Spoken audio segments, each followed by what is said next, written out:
no gold is not enough. Assalamualaikum, halo Sobat Jiswaf, jumpa lagi bareng Rizky Situmorang di Ngobrol Jiswaf. Kali ini kita bakal bahas tentang potret Lasnas DPF. Telah hadir narasumber kita, beliau merupakan pimpinan cabang Lasnas DPF Medan. Kita sambut Mas Budi. Assalamualaikum Mas Budi. Waalaikumsalam warahmatullahi wabarakatuh, Mbak Kiki. Gimana kabarnya Mas Budi pagi hari ini? Alhamdulillah luar biasa. Oke, ini aku manggilnya Mas atau Abang nih?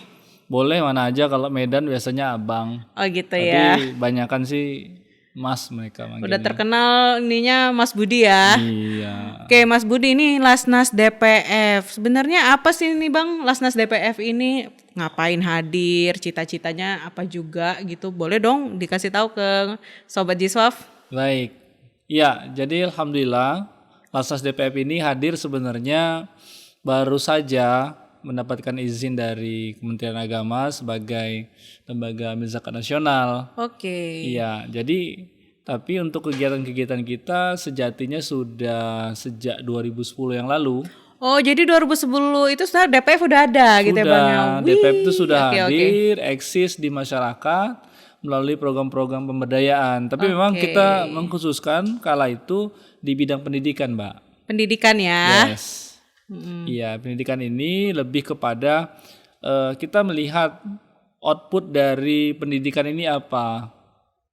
Adalah siswa-siswa yang memang dibutuhkan kompetensinya, kontribusinya untuk bangsa dan negara ini. Untuk itu founder menginisiasi satu gerakan, bagaimana gerakan ini kita mulai dari si pemberi inputan kepada siswa tadi siapa? Guru. Oh gurunya berartinya yang disasar ya.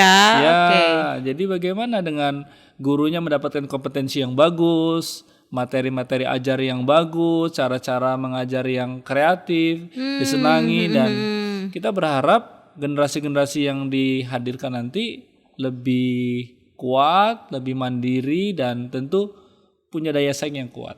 Berarti yang disasar ini guru-guru dengan ada kompetensi berbeda berarti yang ditawarkan ya Bang dari DPF ini? Iya, benar. Kok Abang sih Mas? Oh iya, Kebiasaan nggak sih dari apa-apa. Kota Kalau Medan.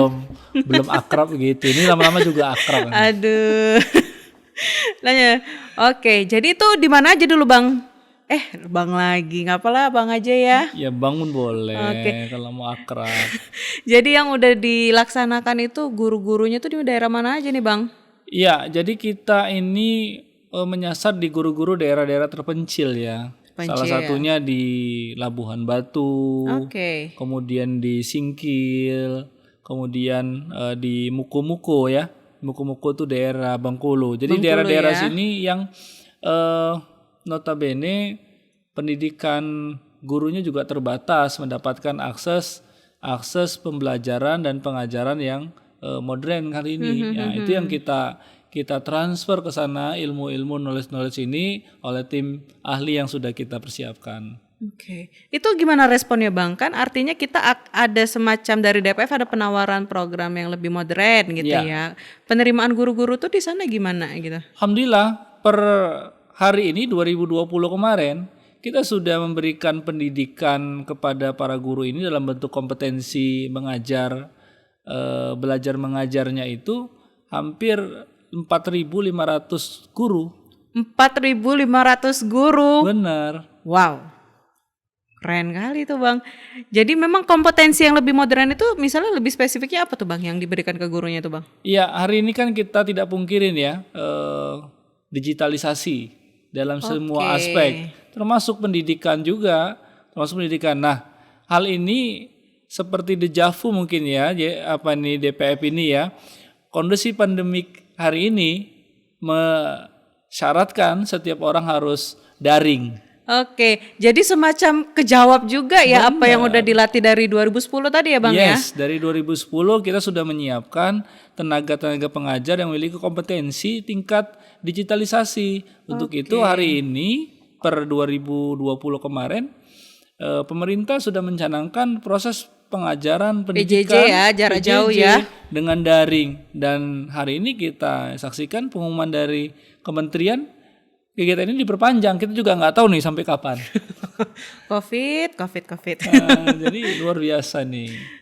Oke, baik Bang. Terus ceritanya bisa sampai dengan Lasnas itu gimana pula tuh Bang? Iya, jadi ceritanya kok ujuk-ujuk jadi Lasnas gitu ya. Jadi kita 10 tahun memberikan pengajaran, pendampingan dan pembinaan kepada para guru. Segmentasinya khusus. Jadi kita melihat ada semacam kejompangan ya. Kita lihat ada rilis dari Basnas, juga dari penelitian dari IPB terkait potensi zakat yang ada di Indonesia. Oke. Dan terakhir itu mencapai 275 triliun. Potensinya 207 triliun ya Bang ya? 275 triliun yang ada di Indonesia. 275 triliun. Iya, ini dirilis oleh Basnas beberapa tahun yang lalu.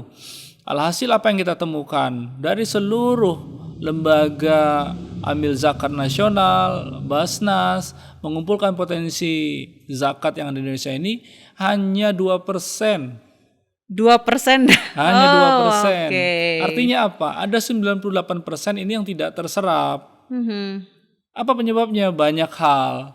Nah, untuk itu kemudian DPF ini memiliki program yang konsentrasi di bidang pendidikan tadi, kemudian mengambil peluang di sini dalam artian bagaimana potensi zakat di Indonesia ini bisa teroptimalkan dengan baik.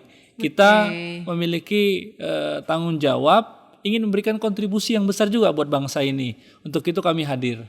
Jadi dari program yang memang sebelumnya sudah ada, terus melihat ada potensi yang belum termaksimal, masuklah DPF menjadi Lasnas DPF ya Bang ya? Tepat sekali. Oke, itu kan tadi dari segi program pendidikan awalnya. Artinya ada perkembangan program atau gimana Bang yang disasar oleh Lasnas DPF? Iya tentu, seiring waktu berjalan, kebutuhan di masyarakat itu kan cenderung bertambah ya. Nah, jadi juga kita akan menyesuaikan dengan kebutuhan-kebutuhan yang ada di masyarakat.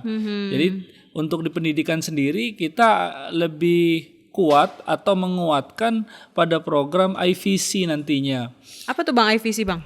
Nih IVC ini program unggulan di Lasnas DPF. Wes. Jadi salah satu program yang kita gagas, bagaimana exit programnya adalah menjadi tenaga terampil, berkompetensi dan berdaya saing. IVC itu singkatan dari Indonesian Vocation Center. Indonesia Vocation Center. Yes, Indonesia Vocation Center.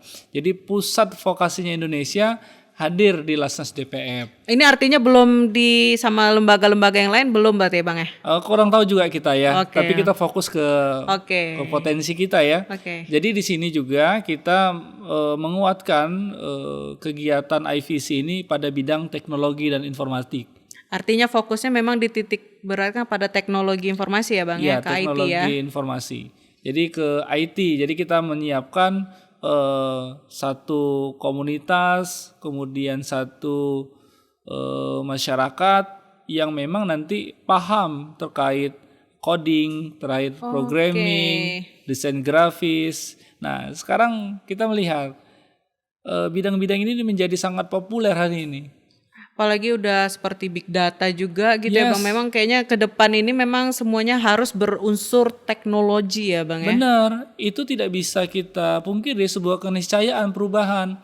Jadi kita harus menyiapkan SDM-SDM yang tangguh seperti ini. Tidak bisa tidak lagi cara-cara zaman dulu itu ya sudah tidak efektif hari ini. Jadi kita harus istilahnya menyiapkan metode konven gitu ya. Benar, jadi makanya Lasnas DPF sangat konsentrasi di bidang ini dan sangat fokus lah memberikan keterampilan, keilmuan, kompetensi yang mampu nanti berdaya saing. Apalagi kan 2023 nanti era globalisasi makin kuat ya. Artinya tenaga asing bisa saja masuk ke Indonesia. Nah kalau kita tidak mampu, bukan tidak bisa nanti terakhir kita jadi budak di negeri sendiri.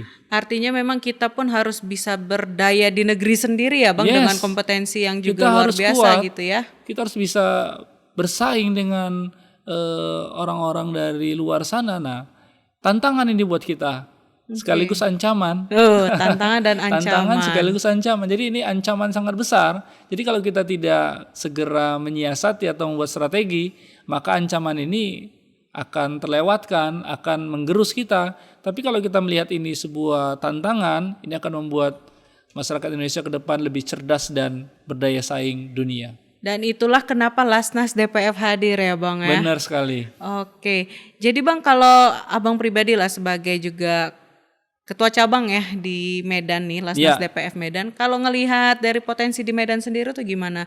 Mulai dari potensi orang yang membayar zakatnya, terus juga orang yang akan mendukung program ini kan keren nih IVC tadi itu gimana tuh? Iya. Kalau forecast-nya gitu. Iya, forecast-nya ya. Medan ini salah satu 3 kota metropolitan ya, Oke. yang memang kehidupan metropolitan di kota metropolitan ini sangat tinggi dan banyak sekali bergantung pada gadget hari ini. Semua serba digital. Kita ketahui penduduk Medan ini kurang lebih 2,5 juta dan 65%-nya adalah Muslim.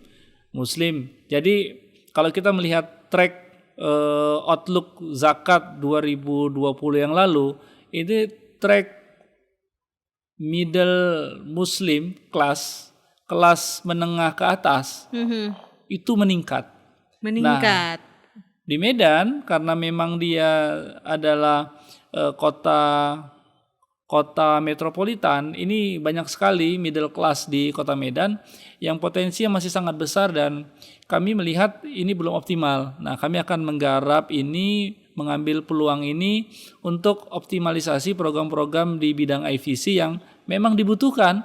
Jadi kembali dari masyarakat untuk masyarakat. Ini yang kami kemas nanti dalam program IVC tadi. IVC. Dan artinya berarti Lasnas DPF juga membuka kesempatan dong buat mitra-mitra yang mau bekerja sama untuk yang tadi concern di IVC tadi ya Bang? Yes, kita terbuka sekali ya. Terus sekali membangun kolaborasi, sinergi kepada masyarakat untuk sama-sama nih kita mengembangkan Kota Medan ini dengan konsep-konsep program yang humanis kepada masyarakat, kemudian menciptakan kompetensi dan ruang tenaga kerja yang luas hari ini. Kita ketahui hari ini cukup banyak ya kondisi